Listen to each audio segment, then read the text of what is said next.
tardes, vamos a arrancar con la clase de hoy.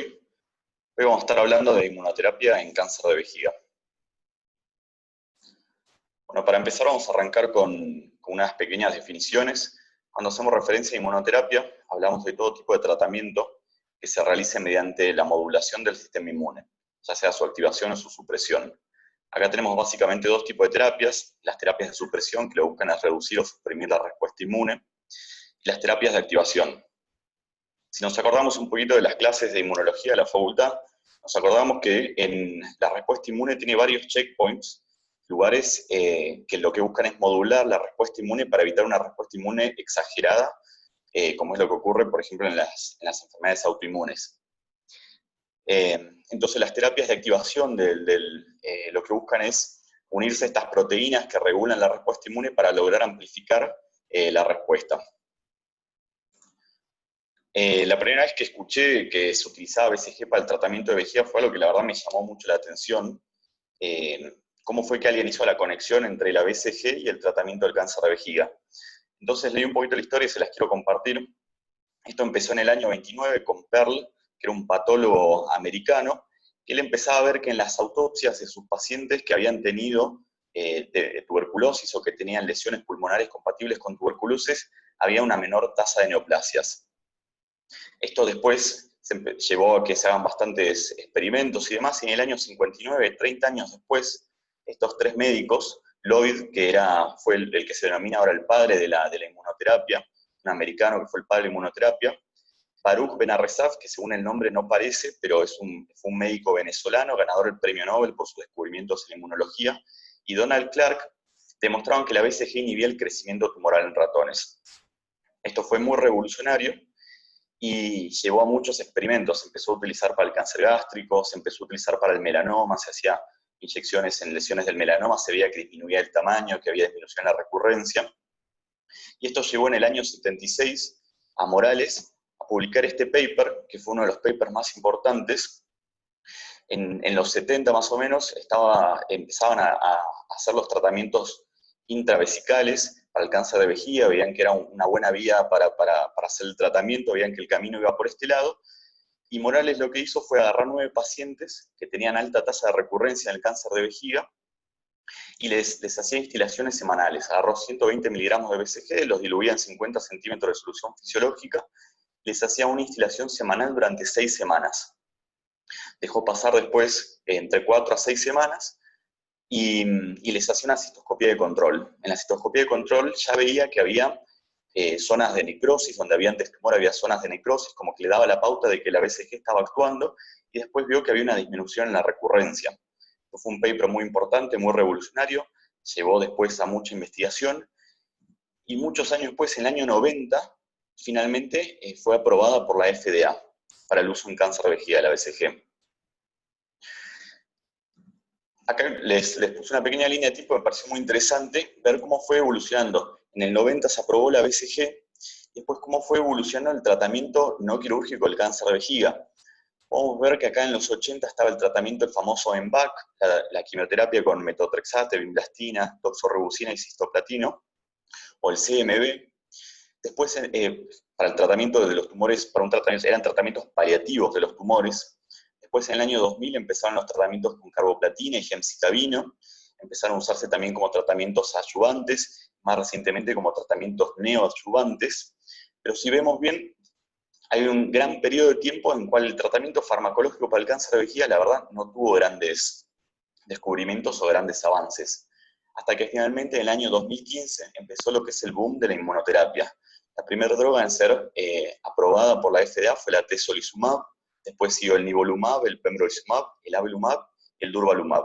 Estas 5 drogas interactúan con el PDL1, y como vamos a ver un poquito más adelante, fueron las primeras en ser aprobadas, y después llevó a lo que es ahora el boom, en las cuales hay muchas drogas que están siendo investigadas. Sobre todo estas, la mayoría están siendo investigadas con otras líneas de tumores, linfomas o melanomas o tumores de pulmón y demás, pero se cree que en un momento van a tener uso en el cáncer de vejiga. Entonces, como podemos ver, hay un boom hoy en día, desde los 90 la BCG, hoy en día, cómo fue evolucionando la inmunoterapia.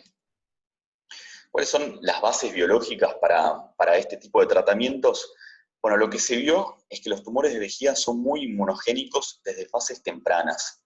Se ha visto en sobre todo tumores no musculoinvasivos de alto grado que van a tener mayor tasa o de recurrencia o mayor probabilidad de progresión, que son tumores inmunogénicos. Esto es importante, ya que nos da un poquito la pauta de que por ahí podemos empezar a utilizar estos tratamientos, como vamos a ver un poquito más adelante, en tumores no musculoinvasivos. También son tumores que tienen alta tasa de mutaciones. Y al tener alta tasa mutacional, van a producir una gran cantidad de neoantígenos que estimulan una respuesta inmune potente. Y también, por ejemplo, se ve sobreexpresión de PDL1, sobre todo en algún tipo de tumores, tumores de alto grado, y en pacientes refractarios a la BCG, como vamos a ver un poquito más adelante.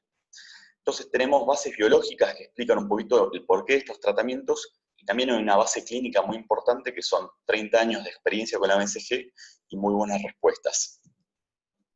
Entonces la primera droga de la que vamos a hablar ahora es la BCG. Como vemos, la BCG está siendo investigada desde hace casi 90 años, tiene 30 años de aprobación. Si bien hay mucha experiencia, no está del todo claro el mecanismo de acción. Se ha comprobado en experimentos in vitro que tiene una primera fase, que es la fase de unión de la BCG al urotelio. Se va a unir mediante la unión a la fibronectina. La fibronectina es una proteína que está expresada principalmente en la célula del urotelio, en la membrana basal o en la submucosa. Entonces es por esto que se va a unir con mayor facilidad a zonas donde el urotelio ha sido lesionado, como por ejemplo puede ser en zonas donde hay una resección previa o en zonas donde hay un coágulo con fibronectina adherido. Después se produce una segunda fase de invasión, también todos los experimentos son in vitro, nada demostrado en vivo, en la cual la bacteria es internalizada a las células. Lo que está visto es que las células tumorales tienen mayor tasa mutacional en PTEN, y esto las hace más susceptibles a ser invadidas por la BCG. También en esta fase es captada por los macrófagos. Lo que nos va a despertar primero es una inducción de la respuesta innata. La respuesta innata se hace mediante células activadoras, células presentadoras de antígeno, granulocitos, monocitos que forman los granulomas que vemos en las paredes de estos pacientes. Y acá empieza toda una cascada de interleuquinas, quimoquinas, que lo que hacen es, estas interleuquinas y demás pueden ser medidas en la orina de los pacientes a partir de las 4 horas de las instilaciones, y esto hace que empiece una reclutación de distintas células, como son las células T, las células B, los natural killer o los neutrófilos. Los natural killer y los neutrófilos tienen actividad antitumoral por sí misma. Y está visto en, por ejemplo, pacientes que tienen déficit de células NK, natural killer, que tienen una pobre respuesta a la BCG. Este es un concepto importante, que son la repetición de las instilaciones repetidas producen una respuesta más robusta y una infiltración por estas células más robusta. Entonces esto es importante. Y después se va a producir la respuesta adaptativa, en la cual las células presentadoras de antígenos, por medio del complejo de histocompatibilidad tipo 2, diferencian los CD4 en linfocitos T-helper1. Hay una predominancia de T-helper1 por sobre los T-helper2, y está visto que en pacientes en los cuales hay mayor proporción de T-helper2 por sobre T-helper1, tienen mayor recurrencia o progresión de la enfermedad. También está comprobado que en pacientes que tienen reacción de PPD positivo, o sea que estuvieron en contacto con la BCG y tienen una memoria inmunogénica, tienen mejor respuesta. Pero como pueden ver, no está del todo claro cuál es el mecanismo, si es la bacteria que al ingresar en las células tumorales tiene algún tipo de reacción, o si es la respuesta inmune que despierta, que es lo que produce la actividad antitumoral. Habiendo hablado un poquito del mecanismo de acción, vamos a hablar un poco de las indicaciones de la BCG. Como sabemos bien, una parte muy importante del diagnóstico de los pacientes con cáncer de vejiga es la estratificación en los grupos de riesgo. Esto es muy importante, ya que cada grupo de riesgo conlleva una tasa de recurrencia, una probabilidad de progresión distinta, y hay que adecuar el tratamiento según el grupo de riesgo. Entonces, haciendo un repaso rápido, tenemos el grupo de riesgo bajo, que son pacientes que tienen tumores primarios, tumores solitarios, un TAG1, tumores menores a 3 centímetros, sin carcinoma in situ. Después tenemos el grupo de riesgo alto, que es todo tumor que sea un T1, tumores G3 de alto grado, carcinoma in situ, o tumores que sean múltiples, recurrentes y grandes, mayores a 3 centímetros. Hay un subgrupo de pacientes que se denominan de muy alto riesgo, que es todo paciente que tenga un T1G3 con carcinoma in situ, todo paciente que tenga un T1G3 que sea grande, múltiple o recurrente, un T1G3 con carcinoma in situ en la uretra prostática, las variantes uroepiteliales o los pacientes que tengan invasión linfovascular. Entonces el grupo intermedio es lo que está entre el grupo de riesgo bajo y alto. Y la BCG va a estar indicada en pacientes con grupo de riesgo intermedio o alto. Ahora, vamos a hablar un poquito de los beneficios de la BCG. Después de 30 años de experiencia, están bastante bien comprobados los beneficios que trae la BCG. Se ha visto una reducción del 27% del riesgo de progresión, una reducción del 32% del riesgo de recurrencia, menor tasa de metástasis, mejor sobrevida y hasta un 71% de respuesta completa en carcinoma in situ. Esto es muy importante, estos son los beneficios que nos trae la BCG. Este es el porqué de la indicación de la BCG. Vamos a hablar un poquito también del esquema, muy conocido por todos. Tiene una primera fase, una inducción, que es una dosis semanal durante 6 semanas, lo mismo que vimos el experimento de Morales en el año 76. Y después entramos en una fase de mantenimiento. De vuelta a la fase de mantenimiento depende y hay que adecuarse a los grupos de riesgo. La estratificación en grupo de riesgo tiene una recomendación alta, una recomendación fuerte en las guías europeas. Entonces se realiza una dosis semanal por 3 semanas, en el mes 3, 6 y 12 en los pacientes de riesgo intermedio, o sea, un tratamiento de 1 año, y los pacientes de alto riesgo se prolonga hasta 3 años. Este es el esquema de LAM, que es el más utilizado. Hay otros esquemas también. El esquema de LAM se considera óptimo cuando se complete el 80% del esquema. Las contraindicaciones son las primeras 2 horas después de la RTU, en pacientes que presentan hematuria, que tengan antecedente de cateterismo traumático o que tengan infecciones urinarias sintomáticas. Ahora, hace poquito, en ASCO 2020, salieron los resultados de un estudio que era el NIMBUS, que era un estudio que lo que buscaba era realizar una frecuencia reducida de BCG. Ellos incluían pacientes BCG naive en tumores de alto grado, les hacían una RTU y después les hacían una re-RTU. Esto es importante.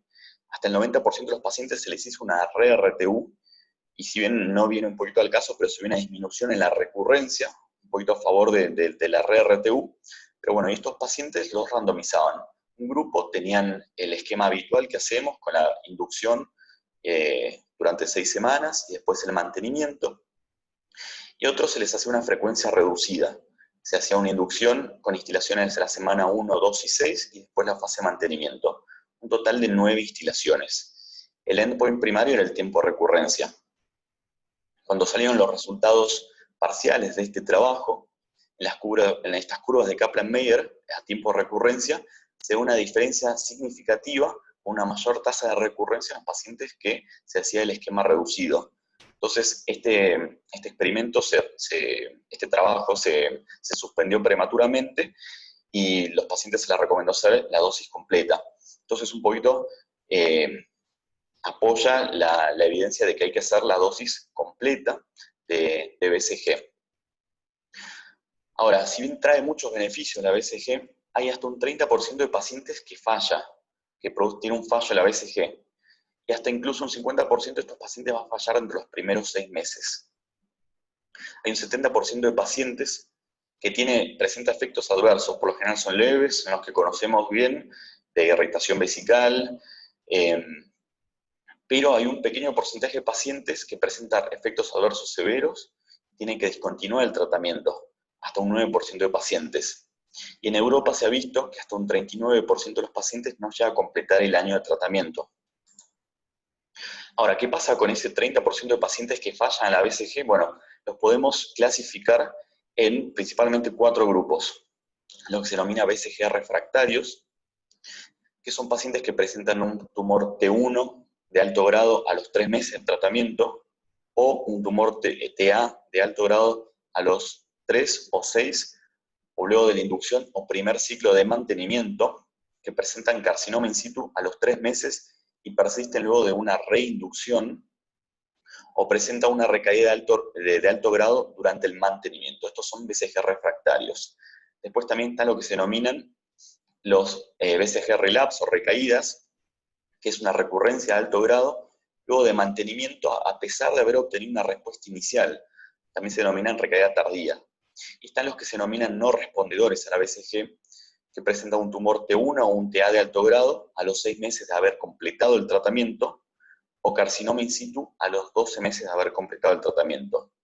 Y están los que se denominan intolerantes a la BCG, que son los que presentan estos efectos adversos severos que no les permiten completar el tratamiento.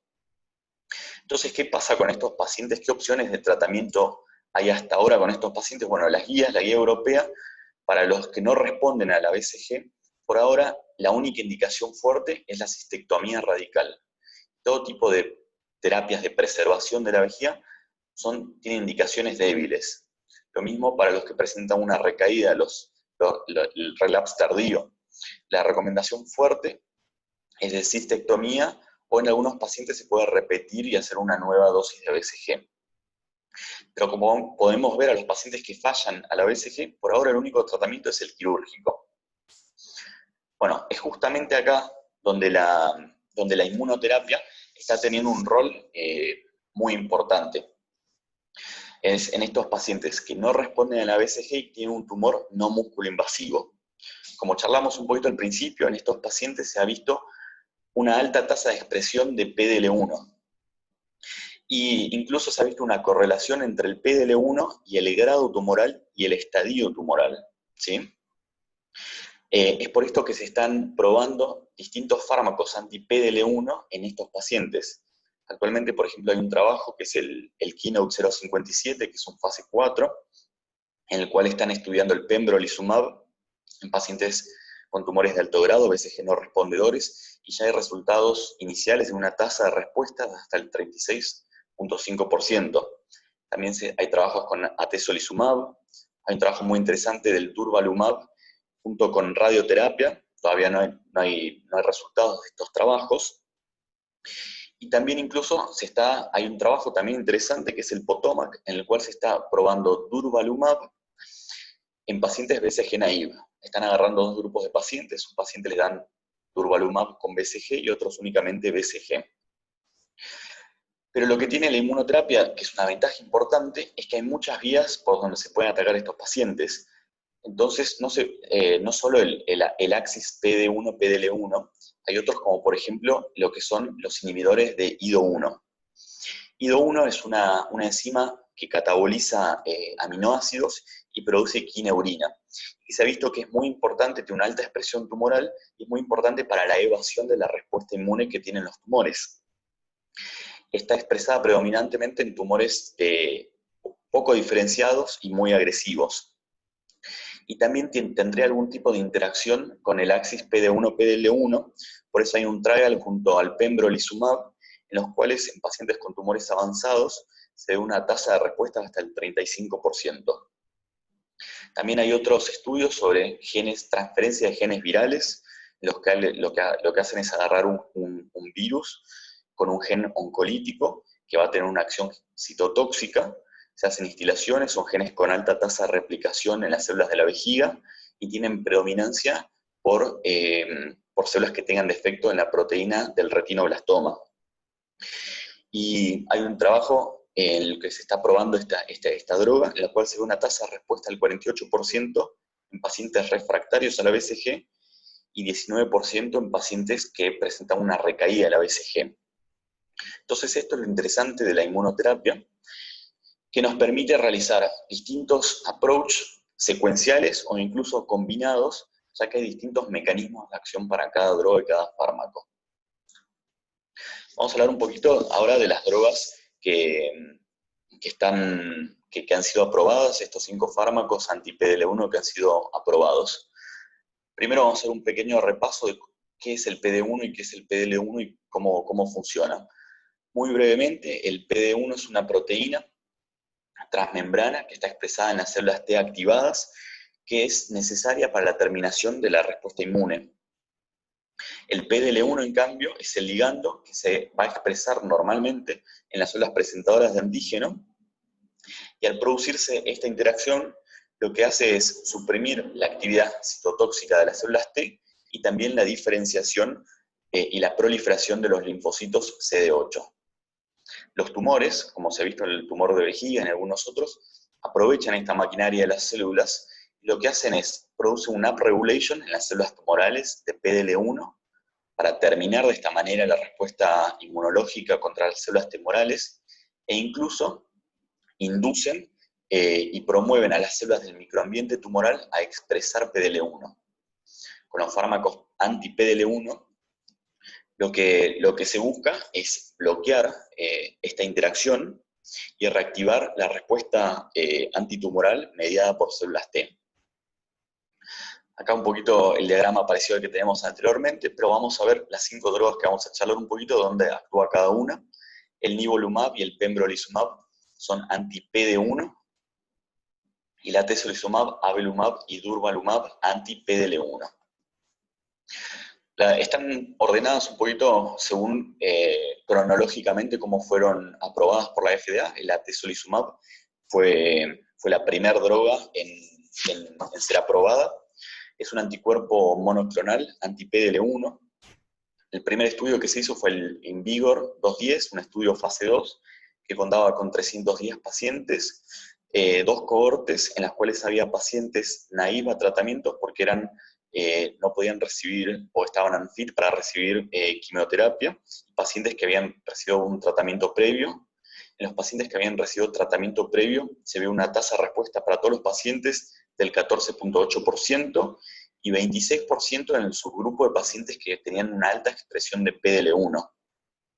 Para los pacientes naïves de tratamiento se ve una tasa de respuesta del 23%, con una sobrevida de hasta 11.4 meses para de vuelta el subgrupo con alta expresión de PDL1. Esto llevó a la aprobación para tumores metastásicos con progresión a la quimioterapia con platinos, o sea, como un tratamiento de segunda línea. Pero un año después se lo aprobó para tumores metastásicos, para pacientes con tumores metastásicos no elegibles para realizar quimioterapia, los pacientes unfit. O sea, un tratamiento de primera línea en pacientes con alta expresión de PDL1. Más tarde salió el INVIGOR 211, que fue un estudio fase 3, en el cual no hubo diferencias significativas en términos de supervivencia global en comparación a la quimioterapia. Había una diferencia numérica, pero no significativa. Pero lo interesante es que demostraron un perfil de seguridad superior al de la quimioterapia, con menos efectos adversos y mejor tolerancia. Ahora salió un último trabajo, que es el Abacus, que es un fase 2, en el cual se lo probó al atezolizumab como neoadjuvancia en pacientes no elegibles para realizar quimioterapia previo a la cistectomía, y lo que se vio fue una tasa de respuesta del 29% y un downstaging del 39%, o sea, un 39% de pacientes que tenían un tumor avanzado, músculo invasivo, retrocedió a no músculo invasivo. Después fue aprobado el durvalumab, que también es un anti-PDL1. También está aprobado para tumores metastásicos con progresión a la quimioterapia con platinos, un tratamiento de segunda línea, con unas tasas de respuesta del 17% global para todos los pacientes y 26.3% para los pacientes con expresión de PDL1. Después salió la aprobación del avelumab, que es un anti-PDL1, en un trabajo que era el Javelin, que tenía 2 cohortes de 244 pacientes, en la que se vio una tasa de respuesta del 16.1% y 26.5% en pacientes con alta expresión de PDL1, y esto llevó a su aprobación para tratamiento de tumores metastásicos con progresión a la quimioterapia con platinos. Después el nivolumab, este es un anti-PD1, por un estudio fase 2 con una tasa de respuesta del 19% y 28.4% en pacientes PDL1 positivos, se llevó a la aprobación para tumores localmente avanzados o metastásicos luego de la falla con quimioterapia platinos, también de segunda línea. Después también tenemos el pembrolizumab, que es uno de los más conocidos, los más nombrados, un anticuerpo anti-PD1. Se lo probó como tratamiento de primera línea, teniendo unas tasas de respuesta en pacientes unfit para realizar quimioterapia, una tasa de respuesta del 24%, y como tratamiento de segunda línea se vio una sobrevida global de 10 meses versus 7.4 meses en los pacientes que realizaban una segunda línea de quimioterapia. Esto llevó a la aprobación como tratamiento de segunda línea en tumores que progresan a la quimioterapia con platinos, tumores metastásicos, y también para su uso como primera línea en pacientes unfit para realizar quimioterapia con platinos en tumores localmente avanzados o metastásicos.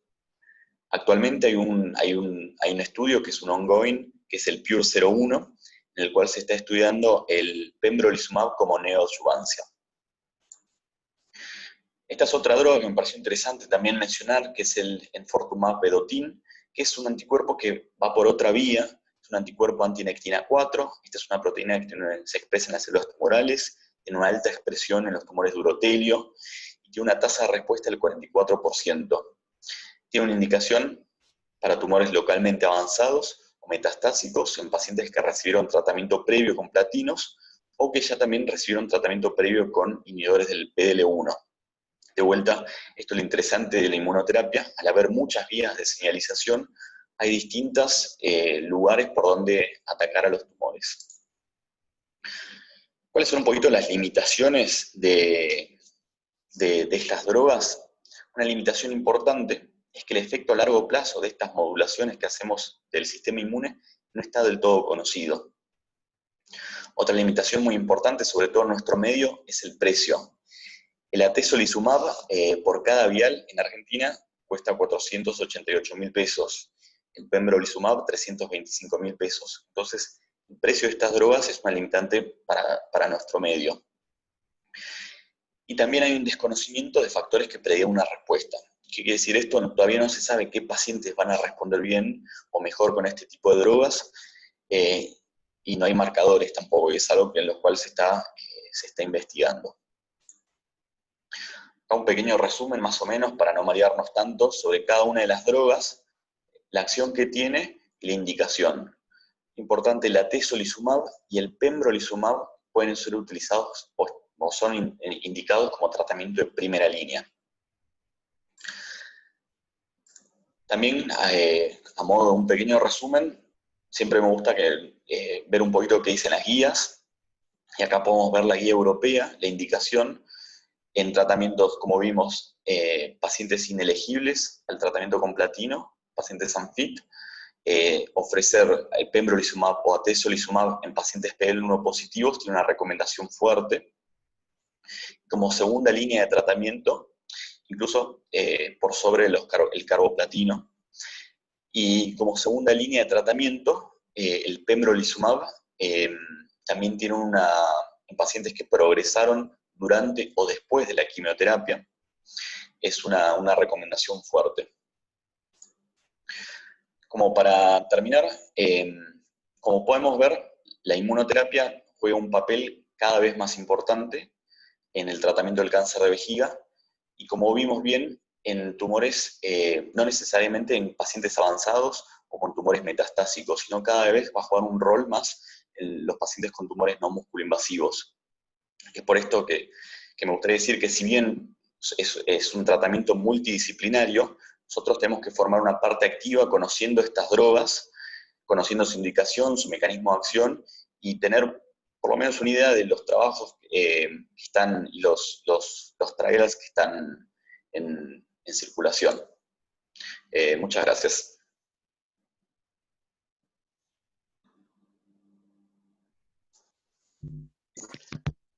Juan, Pablo, ¿me escuchan? Sí, Paul, te escucho bien, gracias.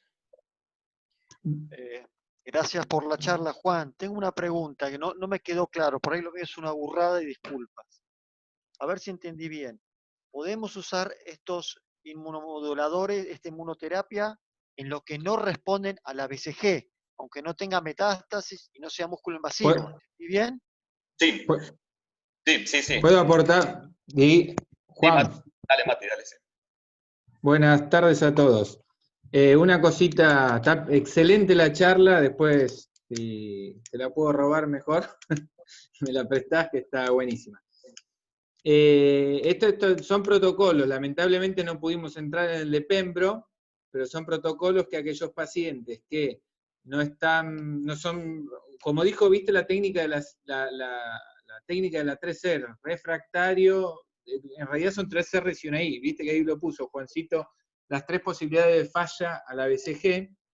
Entonces esos pacientes, o antiguamente, o en la actualidad nosotros también lo mandamos muchas veces a una cistectomía temprana, lo que se está intentando hacer es hacer anti-PDL1 pero el problema es que está todavía son protocolos. Lamentablemente no hicimos, había un protocolo para alto grado, pero en la actualidad el único protocolo que está abierto, que lo tiene el británico, lo tiene el Fleming, es para aquellos pacientes que tienen refractariedad o recidiva frente a la BCG, pero que tienen carcinoma in situ. Es decir, es un grupo muy, muy específico. No es que nosotros, si tenemos una recidiva o un fracaso frente a la BCG, le vamos a poder hacer Pembro o alguno de estos anticuerpos. Lamentablemente son protocolos por el momento. Y todavía no está del todo claro, viste que está bastante bien demostrado que pueden prolongar un poco la sobrevida, y estuvo buenísimo, porque ahí está ese, Juan, perfecto. Ahí tenés. Sería el grupo 3, Mati, el que decís vos. En realidad, refractarios. en realidad todos, mira, Pablito, las 3 R's y la I, sí. Se llama la técnica de la R, sí, porque ves que tenés 3 R's, es decir, refractarios, recaídos, no respondedores, y bueno, los intolerantes también. Este grupo, o le sacábamos la vejiga nosotros, en forma precoz, pero si tenés un tumor chiquito, de alto grado y refractario o recidivante, la verdad que te da muchas veces lástima. Entonces, podés probar con gemcitabina, podés probar con alguna otra droga, o con monocianina en nuestro caso, que, dicho sea de paso, no hay ningún trabajo fuerte que hable de la inmunocianina, pero que igual nosotros la usamos, o los mandás a estos protocolos como el de pembrolizumab, que tiene unos efectos adversos. Tengo un paciente que quedó ciego por 15 días, ¿no? Por pembro. Cuando andan bien, pero si no, tienen una tasa de efecto adverso, y otro el costo, que 400 lucas por cada vial, ¿no? ¿Cómo se administran estas drogas? Soy Gabriel. Bueno, Gaby, una acotación más, Gaby. Estas drogas se hacen endovenosa, lo que se está probando actualmente, si alguno de estos anti-PDL1 se pueden hacer intravesicales, con lo cual... Claro, esa era mi pregunta. Claro, el urólogo se siente como pez en el agua, pero por el momento, no. No, Gaby, sí, perdón. Buenísima la puesta al día y la actualización, Juan, te felicito. La verdad que pasaste por todos los temas de manera concisa y clara, creo que para todos. Y con respecto a esto, sí, digamos, tengo entendido que el pembrolizumab en Estados Unidos ya está aceptado como tratamiento refractario en los tumores de alto grado a la BCG, los refractarios, ya está autorizada en Estados Unidos. Y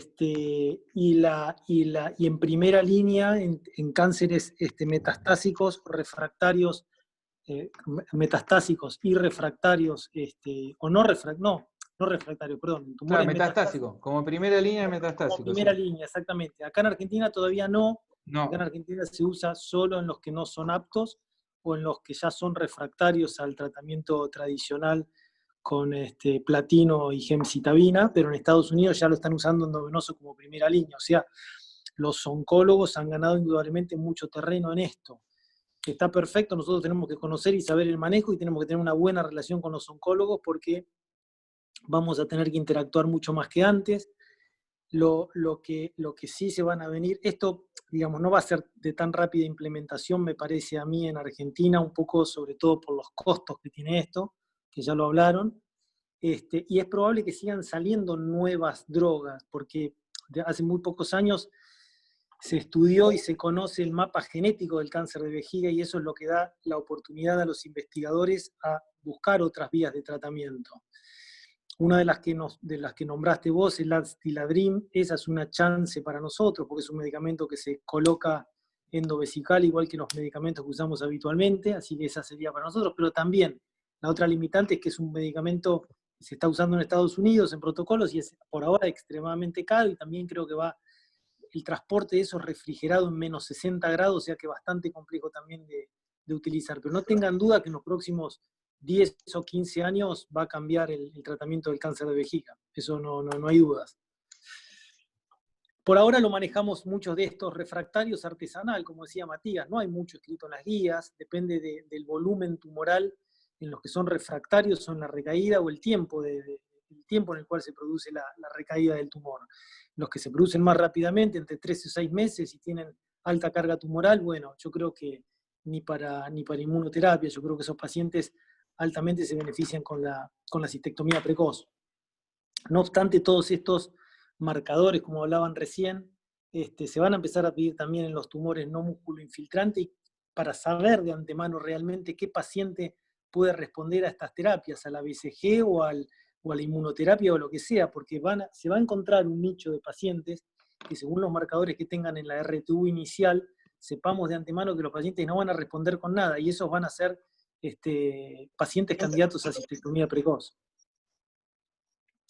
Mire, justamente ahora con respecto a lo que dice Gaby, estamos con la gente de oncología haciendo un trabajo retrospectivo, pero buscar en forma prospectiva, a ver la inmunohistoquímica, qué marcadores tenían expresados, y a ver si hubo diferencia en la respuesta a los diferentes tratamientos, y a la evolución y a la tasa de recaída, dependiendo de la expresión de estos inmunomarcadores.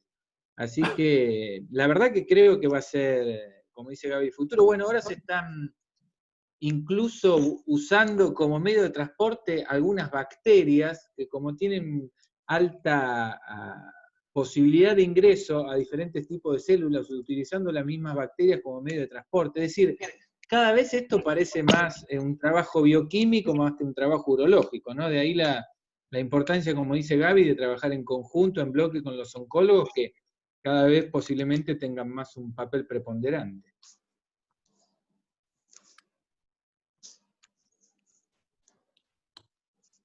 Muchas gracias, Mati. La idea de esta clase, soy Tommy, perdón. La idea de esta clase era un poco eso, porque como son temas que ven más los oncólogos y que es un tema que está muy, muy de moda hoy en día, era, aunque sea dedicarnos una clase entera a esto, ver un poquito de la respuesta inmune, entender el PD1, el PD1 ligando, todo eso, porque es lo que se está viniendo, digamos. Miren, hoy tuvimos una reunión con Cayoli para mediados de junio, autorizado por el jefe actual de residentes, Tommy, y te lo transmito a vos si están interesados. Para mediados de julio queremos preparar 2 o 3 charlitas justamente de todo este manejo de marcadores, de todas estas drogas, para justamente no solo quedarnos en la RTU, porque vemos que, si bien es una herramienta fundamental en nosotros, tenemos que tener un conocimiento inmunohistoquímico mucho más profundo, ¿no? Así que, si quieren, para mediados de julio tenemos programado unas charlas justamente dado por Fede Cayol de estos temas. Eso estaría buenísimo, Mati. Que no creo que sea como la de Juancito igual, pero... Mati, una consulta. Enrique. Sí, ¿cómo estás? Mati, o Gaby, digamos, ¿cuál sería un paciente ideal para poder realizarle, digamos, tratamiento trimodal? Tal vez es muy lógica la respuesta, pero digamos, ¿qué paciente le dices? Este paciente seguramente va a requerir de tratamiento trimodal. Gaby, ¿querés ir vos?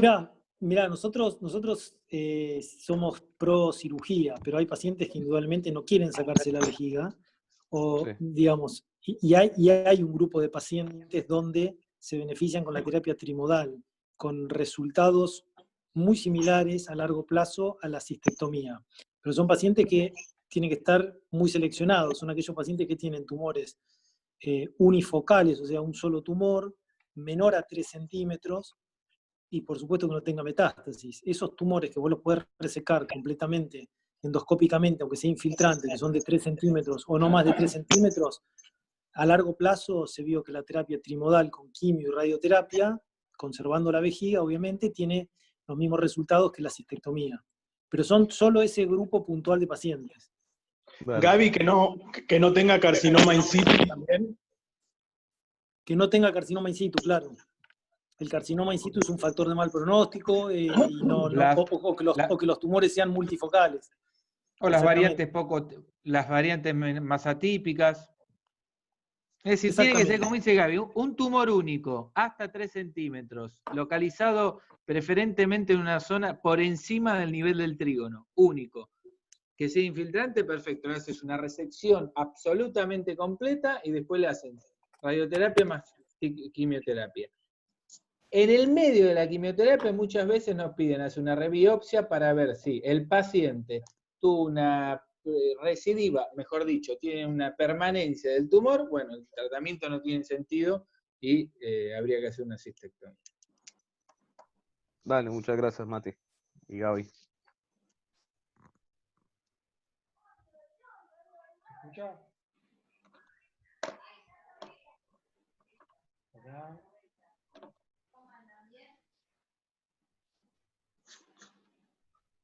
Bueno, me parece que terminamos, así que muchas gracias, Tini, por la clase. Estuvo Excelente, Juancito, ¿eh? Muchas gracias Sí, a todos. muy buena. Excelente. Muy buena. Muy bien, Juan, gracias. Gracias.